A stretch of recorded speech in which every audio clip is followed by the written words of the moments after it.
श्री गणेशाय नमः। प्रिय भक्तजनों, आज आषाढ़ माह की विनायक चतुर्थी का व्रत है। आप सभी को विनायक चतुर्थी की हार्दिक शुभकामनाएं। आज आप सभी भक्तगण सुनेंगे विनायक चतुर्थी की व्रत कथा। आषाढ़ माह की विनायक चतुर्थी जो इस साल 29 जून को पड़ रही है और भी खास मानी जाती है।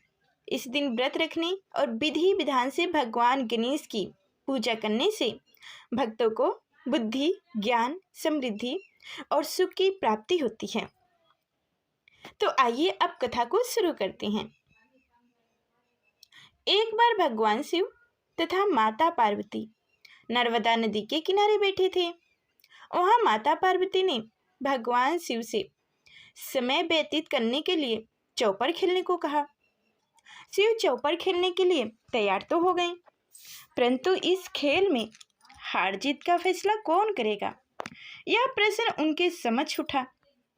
तो भगवान शिव ने कुछ तिनके एकत्रित की, उसका एक पुतला बनाकर उसकी प्राण प्रतिष्ठित कर दी और पुतले से कहा, बेटा, हम चौपर खेलना चाहते हैं, परंतु हमारी हार जीत का फैसला करने वाला कोई नहीं है, इसलिए तुम बताना कि हम दोनों में से कौन हारा और कौन जीता।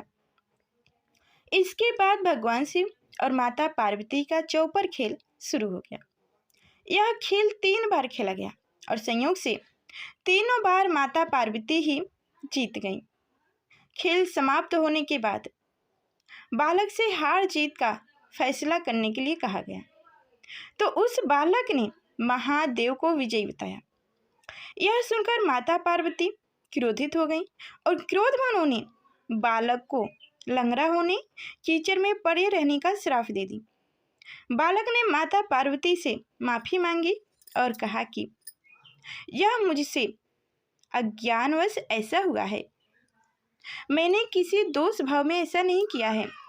बालक द्वारा क्षमा मांगने पर माता ने कहा, यहाँ गणेश पूजन के लिए नाग कन्याएं आएंगी, उनके कहे अनुसार तुम गणेश व्रत करो, ऐसा करने से तुम मुझे प्राप्त करोगे। यह कहकर माता पार्वती शिव के साथ कैलाश पर्वत पर चली गई। 1 वर्ष के बाद उस स्थान पर नाग कन्याएं आईं। तब नाग कन्याओं से श्री गणेश के व्रत की विधि मालूम करने पर उस बालक ने 21 दिन लगातार गणेश जी का व्रत किया। उसकी श्रद्धा से गणेश जी प्रसन्न हुए। उन्होंने बालक को मनवांछित फल मांगने के लिए कहा। उस पर उस बालक ने कहा, हे विनायक, मुझ में इतनी शक्ति दीजिए कि मैं अपने पैरों से चलकर अपने माता पिता के साथ कैलाश पर्वत पर पहुंच सकूं और वो यह देखकर प्रसन्न हो जाए। तब बालक को वरदान देकर श्री गणेश जी अंतर ध्यान हो गए। इसके बाद वह बालक कैलाश पर्वत पर पहुंच गया और कैलाश पर्वत पर पहुंचने की अपनी कथा उसने भगवान शिव को सुनाई। चौपर वाले दिन से माता पार्वती भगवान शिव से विमुख हो गई थी, यानी कि रुष्ट हो गई थी। देवी के रूठ जाने पर भगवान शिव ने भी बालक के बताए अनुसार 21 दिनों तक श्री गणेश का व्रत की। इस व्रत के प्रभाव से माता पार्वती के मन से भगवान शिव के लिए जो नाराजगी थी वह समाप्त हो गई। तब यह व्रत विधि भगवान शंकर ने माता पार्वती को बताई। यह सुनकर माता पार्वती के मन में भी अपने पुत्र कार्तिकेय से मिलने की इच्छा जागृत हुई। तब माता पार्वती ने भी 21 दिन तक श्री गणेश का व्रत किया तथा दुर्वा, फूल और लड्डुओं से गणेश जी का पूजन अर्चना की।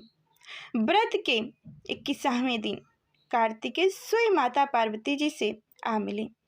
उस दिन से श्री गणेश चतुर्थी का यह व्रत समस्त मनोकामनाओं की पूर्ति करने वाला व्रत माना जाता है। इस व्रत को करने से मनुष्य के सारे कष्ट दूर होकर मनुष्य को समस्त सुख सुविधाएं प्राप्त होती है। तो प्रेम से बोलिए गौरी पुत्र गणेश भगवान की जय हो, शिव शंकर माता पार्वती की जय हो। तो अब सुनेंगे भगवान गणेश की महिमा की एक छोटी सी कथा।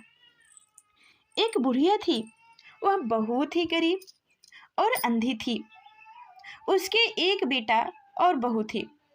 वह बुढ़िया सदैव गणेश जी की पूजा किया करती थी। एक दिन गणेश जी प्रकट होकर उस बुढ़िया से बोले, बूढ़ी माँ, तू जो चाहे सो मांग ले। बूढ़ी बोली, मुझसे तो मांगना नहीं आता, कैसे और क्या मांगू? तब गणेश जी बोले, अपने बेटे बहू से पूछकर मांग ले। तब बुढ़िया ने अपने बेटे से कहा, गणेश जी कहते हैं तो कुछ मांग ले, बता मैं क्या मांगू? पुत्र ने कहा, माँ तू धन मांग ले। बहू से पूछा तो बहू ने कहा, नाती मांग ले। तब बुढ़िया ने सोचा कि ये तो अपने अपने मतलब की बात कह रहे हैं। अंत उस बुढ़िया ने पड़ोसियों से पूछा तो उन्होंने कहा, बुढ़िया तू तो थोड़ी दिन जिएगी, क्यों तू धन मांगे और क्यों तू नाते मांगे? तू तो अपनी आंखों की रोशनी मांग ले, जिससे तेरी जिंदगी आराम से कट जाएगी। इस पर बूढ़ी बोली, यदि आप प्रसन्न हैं तो मुझे 9 करोड़ों की माया दे, निरोगी काया दे, अमर सुहाग दे, आंखों की रोशनी दे, नाती दे, पोता दे और सब परिवार को सुख दे और अंत में मोक्ष दे। यह सुना तो गणेश जी बोले, बूढ़ी माँ, तूने तो हमें ठग ही लिया। फिर भी जो तूने मांगा है वचन के अनुसार सब तुझे मिलेगा। और यह कहकर गणेश जी अंतर्ध्यान हो गए।